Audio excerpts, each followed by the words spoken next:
Investor awareness માટે થઈ અને કોમન લોકોના જે ક્વેશ્ચન્સ હોય એ આપણે એના ઉપરની ચર્ચા કરી રહ્યા છીએ. તો આગળ આપણે બે ક્વેશ્ચન્સ ઉપર સરસ ચર્ચા કરી. આજે થોડો ક્રુશિયલ ક્વેશ્ચન છે જે લોકો પૂછતા હોય છે, એનો જવાબ હું તમારી પાસેથી ઈચ્છીશ કે તમે આપો એક ફ્રેન્કલિન ટેમ્પલ્ટનના રાજકોટ હેડ તરીકે.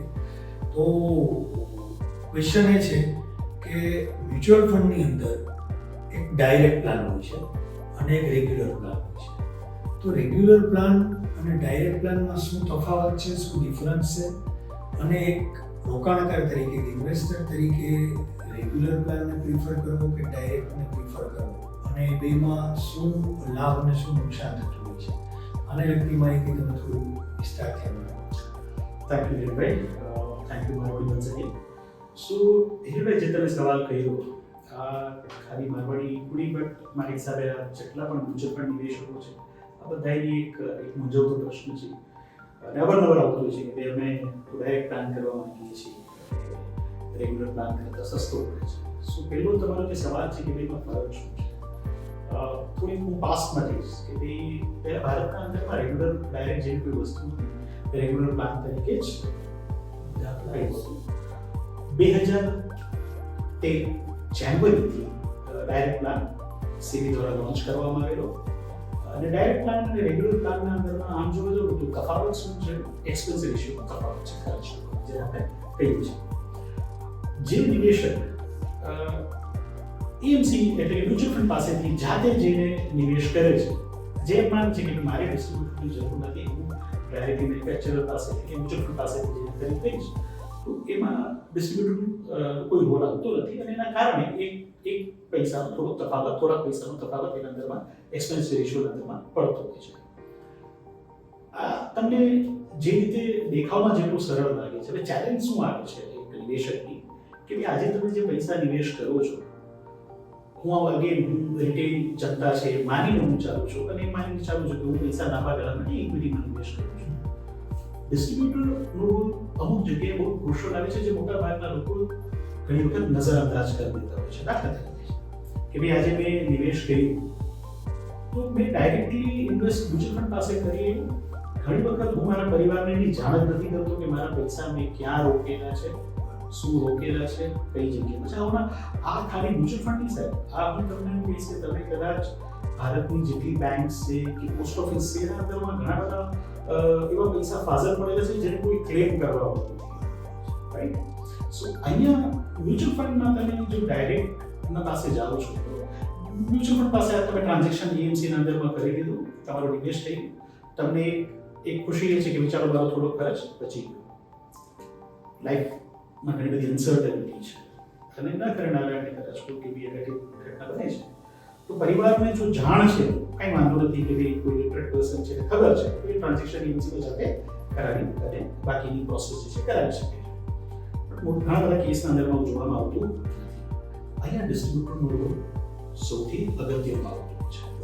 એટલે આજે કંઈ બની દાખલા તરીકે તમારો એક ટાઈમ નથી બનતો, તમારા રોજિંદા જે કાર્યક્રમમાં તમે એટલા બધા વ્યસ્ત છો કે તમારે દાખલા તરીકે તમારે ચેન્જ ઓફ બેંક કરાવી છે, નોમિનીમાં કંઈક ફેરબદલ કરવો છે, ઈમેલ આઈડી ચેન્જ કરાવી છે, મોબાઈલ નંબર ચેન્જ કરાવવો છે, રાઈટ? તમે એક જગ્યાએથી બીજી જગ્યાએ કેવાયસીમાં કંઈક ફેરફાર કરાવો છો. તો આમાં તમે જો ડાયરેક્ટ પ્લાનના અંદરમાં નિવેશ કરો છો તો તમે પછી કોઈ મ્યુચ્યુઅલ ફંડ ડિસ્ટ્રીબ્યુટરની કોઈ સેવા તમે લઈ નથી શકતા.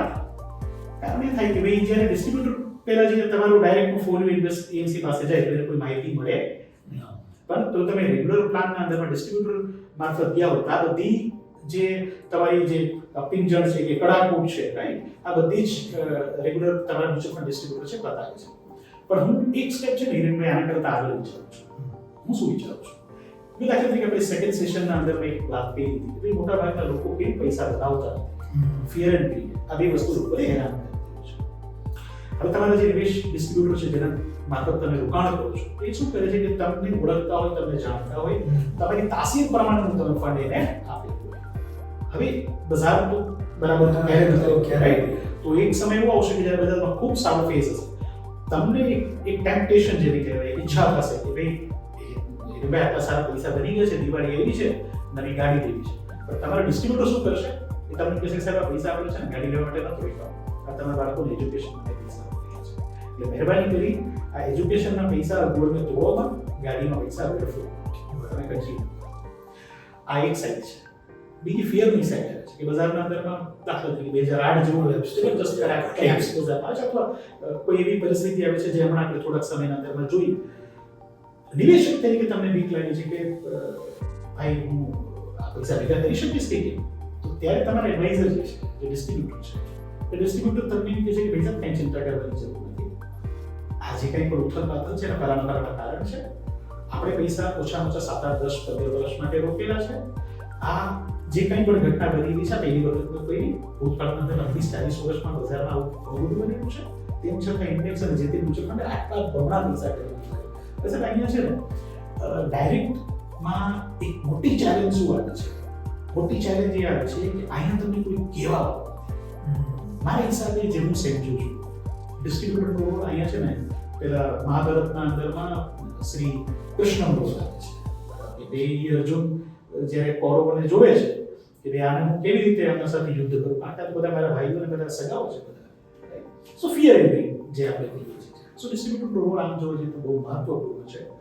ઇન્વેસ્ટરને જરૂર સમજવાની એ છે કે શું હું બધું જ મારી જાતે મેનેજ કરી શકીશ? બધું જ મને ખબર છે કયું ફંડ લેવું, મારી ઇમોશન્સ, ફિયર, ગ્રીડ આ બધું જ હું કંટ્રોલ કરી શકીશ? કાલ સવારે મારે જે કંઈ પણ સર્વિસ હશે હું બધી જ પૂરી કરી શકીશ?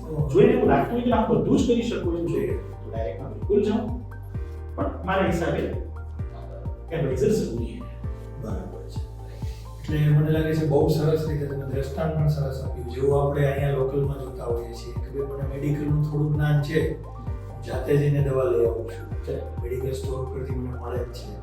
પણ એ જ વસ્તુ હું જ્યારે ડૉક્ટર પાસે જાઉં છું ત્યારે મારી તાસીરમાં અનુકૂળ મને યોગ્ય દવા, જ્યારે ફિયર ગ્રીડ એમાં પણ હોવાનું છે કારણ કે અલગ અલગ પ્રકારના એપિડેમિક ચાલતા હોય, તો ત્યારે જે ડૉક્ટર તમને જે આત્મવિશ્વાસ આપશે એ જાતે કદાચ આપણે એટલું બિલ્ડ નથી કરી શકતા. જો એ કરી શકતા હોય તો મારે ડાયરેક્ટલી દવા લેવી જોઈએ, અધરવાઇઝ મને ડૉક્ટર પાસે જઈ અને લેવી જોઈએ.